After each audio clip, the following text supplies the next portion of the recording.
రాష్ట్రముల్లో మాత్రం వానలు ఎక్కడిది వద్దంటే పోన్నట్టే పడుతున్నాయి. ఇది ఎండాకాలమా వానకాలమా అన్నట్టే సంపుడు చంపుతుంది అనుకోరాదు.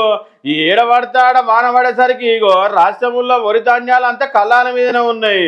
ఆయంత మొత్తం తడిసి ముద్దయిపోయినాయి అనుకోరాదు. ఏం తక్కువ ప్రభుత్వం దాదాపు 20 లక్షల మెట్రిక్ టన్నుల ధాన్యం కొనాల్సి ఉందట. ఇక ఇంతవరకు ఆ ధాన్యం 20 లక్షల మెట్రిక్ టన్నుల ధాన్యం కొనలేదట. ఇంతకు మొత్తం ధాన్యం అంతా ఏడుందంటే ఇగో కేంద్రాలలోనే ఉందనుకోరాదు. ఉమ్మడి నల్లగొండ జిల్లాలో ఏం తక్కువ దాదాపు 1 లక్ష మెట్రిక్ టన్నుల ధాన్యం నీట మునిగిందట. ఎక్కడిది కుండపోత వాన పడిపోయేసరికి మొత్తం ఆత కొట్టుకుపోయింది అనుకోరాదు. ఇక దీనికి మొత్తం నిర్లక్ష్యం అయితే ప్రభుత్వ అధికారులే. అవునులా ముందస్తుగానే వానలు పడతాయని వాతావరణ శాఖ చెప్తూనే ఉంది. చెప్తున్నా కూడా వీళ్ళకు తాట్పాళ్ళు అవి సరఫరా చేయాలి కదా.